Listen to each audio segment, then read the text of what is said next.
Test video from the user in Venezuela.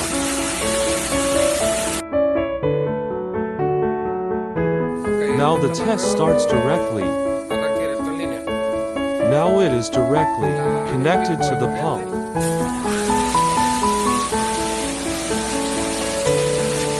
The peak current captured by the clamp meter is 323 amp. Okay, now let's switch to use the soft starter mode.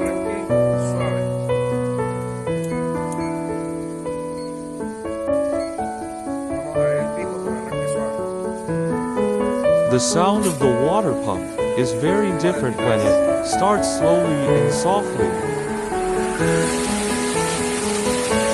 The current drops after a second or two of peak. Soft starter can reduce pipe pressure shock during startup.